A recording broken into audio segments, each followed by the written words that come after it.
Hello दोस्तों। आज के इस एक्सप्लेनर में हम बायोलॉजी के एक सच में हैरान अंगेज एकदम सिनेमैटिक रहस्य को सॉल्व करने वाले हैं। सोचने वाली बात है ना। हम इंसानों के पास ब्लड पंप करने के लिए एक प्रॉपर एक्टिव ऑर्गन होता है, एक दिल। लेकिन उन विशाल मोशनलेस पौधों और पेड़ों का क्या, जो बिना किसी हार्ट के हजारों लीटर्स पानी जमीन के नीचे रूट से लेकर बिल्कुल टॉप की लीव्स तक ऊपर पहुंचाते हैं। ये अपने आप में एक इनक्रेडिबल बायोलॉजिकल फीट है। तो चलिए देखते हैं कि नेचर का ये मैजिक आखिर काम कैसे करता है। क्लास 10 और नीट की तैयारी को ध्यान में रखते हुए आज का हमारा एजेंडा कुछ इस तरह है। पहला, द टॉल ट्री मिस्ट्री। दूसरा, प्लांट ट्रांसपोर्ट, द पाइप्स। तीसरा, रूट प्रेशर और ऑस्मोसिस। चौथा, ट्रांसपिरेशन पुल, द स्ट्रॉ। और आखिर में क्रूशियल एग्जाम एसेंशियल्स। चलिए शुरू करते हैं। Section 1, the tall tree mystery, overcoming gravity without a heart. तो सबसे बड़ा सवाल यही है, बिना किसी दिल के 100 फीट ऊपर तक पानी आखिर कैसे जाता है। देखिए, एक पौधा अपना खाना पत्ती में यानी लीव्स में बनाता है, फोटोसिंथेसिस के जरिए। लेकिन रॉ मटेरियल्स जैसे पानी और मिनरल्स तो नीचे जमीन में होते हैं। अगर पेड़ बहुत छोटा हो तो सिंपल डिफ्यूजन से आराम से काम चल जाता। लेकिन एक 100 फीट के विशाल पेड़ में ग्रेविटी के अगेंस्ट सिर्फ डिफ्यूजन से पानी ऊपर नहीं पहुंच सकता। एक लंबा डिस्टेंस कवर करने के लिए एक प्रॉपर, पावरफुल और डेडिकेटेड ट्रांसपोर्ट सिस्टम की जरूरत पड़ती है। Section 2, plant transport, the pipes. Introducing xylem and phloem. तो इस मिस्ट्री को सॉल्व करने के लिए हमारे मेन कैरेक्टर्स की एंट्री होती है। पौधों में ट्रांसपोर्ट के लिए 2 अलग पाइप्स या सिस्टम्स होते हैं।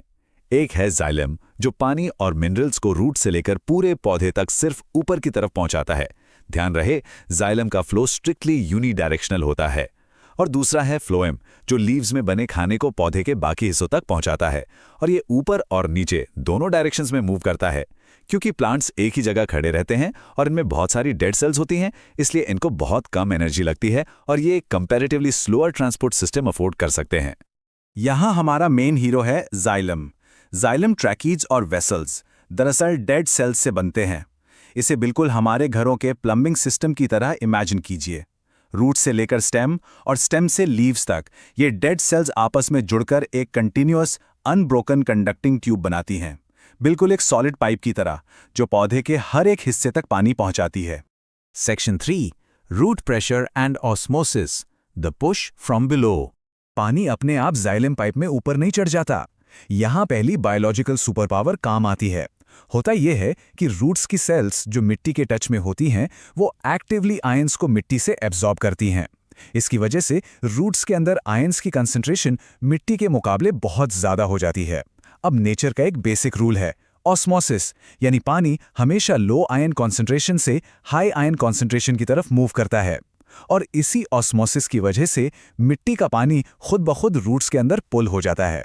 जब पानी इस तरह रूट्स में लगातार एंटर करता है तो वो जाइलम पाइप के अंदर पानी का एक कॉलम बनाता है। ये कॉलम पीछे से आने वाले नए पानी की वजह से ऊपर की तरफ धकेला जाता है। इस अपवर्ड पुश को ही हम रूट प्रेशर कहते हैं। लेकिन यहां एक बहुत जरूरी पॉइंट है, ये पुश उतना स्ट्रांग नहीं होता कि एक 100 फीट के पेड़ के टॉप तक पानी पहुंचा सके। तो फिर बाकी का काम कैसे होता है। Section 4, transpiration pull, the straw, the ultimate driving force. अगर रूट प्रेशर अकेला काफी नहीं है तो द अल्टीमेट ड्राइविंग फोर्स क्या है, इसे समझने के लिए पहले जानते हैं कि स्टोमाटा क्या होते हैं। स्टोमाटा लीव्स की सरफेस पर पाए जाने वाले छोटे छोटे माइक्रोस्कोपिक पोर्स होते हैं। इन्हीं पोर्स से प्लांट के अंदर का पानी वेपर बनकर हवा में उड़ता रहता है। पानी के इस एस्केप होने के प्रोसेस को हम ट्रांसपिरेशन कहते हैं। अब ये ठीक वैसे ही काम करता है जैसे हम स्ट्रॉ से जूस पीते हैं। स्टेप 1, दिन में स्टोमाटा खुलते हैं। स्टेप 2, पानी वेपर बनकर बाहर निकलता है, यानी ट्रांसपिरेशन होता है। स्टेप 3, पत्ते की सेल से पानी निकलने की वजह से वहां एक जबरदस्त वैक्यूम या सक्शन क्रिएट होता है। और स्टेप 4, ये सक्शन बिल्कुल एक स्ट्रॉ की तरह जाइलम पाइप से पानी को ऊपर खींचता है। इस खिंचाव का असर सीधा रूट्स तक जाता है और रूट्स मिट्टी से और पानी एब्जॉर्ब करती हैं। एकदम कंटिन्यूअस अनस्टॉपेबल सक्शन। वैसे ट्रांसपिरेशन का एक और फायदा है जो एग्जाम्स में अक्सर पूछा जाता है। ये सिर्फ पानी ही ऊपर नहीं खींचता, बल्कि पौधे को गर्मी से भी बचाता है। एकदम उसी तरह जैसे जब हमें पसीना आता है तो स्वेट इवेपोरेट होने से हमारी बॉडी ठंडी हो जाती है। सेम यही कूलिंग इफेक्ट पौधों का टेम्परेचर भी रेगुलेट करता है ना कमाल की बात? इन दोनों फोर्सेस को आमने सामने रखकर देखते हैं। रात के वक्त जब स्टोमाटा बंद होते हैं और ट्रांसपिरेशन रुक जाता है, तब रूट प्रेशर प्लांट में सबसे एक्टिव फोर्स होता है। लेकिन दिन के वक्त जब स्टोमाटा खुले होते हैं, तब ट्रांसपिरेशन पुल डोमिनेंट होता है। रूट प्रेशर ऑस्मोसिस पर बेस्ड एक कंपैरेटिवली वीक पुश है, जबकि ट्रांसपिरेशन पुल इवेपोरेशन पर बेस्ड एक बहुत ही स्ट्रॉन्ग पुल है। Section 5. Crucial Exam Essentials. High Yield Facts for Class 10 and NEET. ये एक high yield rapid fire recap है। अगर एग्जाम्स में मार्क्स स्कोर करने हैं तो इन 5 पॉइंट्स को दिमाग में एकदम लॉक कर लीजिए। नंबर 1, जाइलम फ्लो हमेशा यूनी डायरेक्शनल होता है, सिर्फ और सिर्फ ऊपर की तरफ। Number 2, xylem transport system completely dead cells का बना होता है, जिसमें वेसल्स और ट्रेकीड्स आते हैं। नंबर 3, रूट प्रेशर रात के वक्त डोमिनेट करता है। नंबर 4, ट्रांसपिरेशन पुल हमेशा दिन में डोमिनेट करता है। और आखिरी पॉइंट, ट्रांसपिरेशन का एग्जैक्ट डेफिनेशन है loss of water vapour from aerial parts of the plant. ये आज के बिल्कुल मस्ट मेमोराइज फैक्ट्स हैं।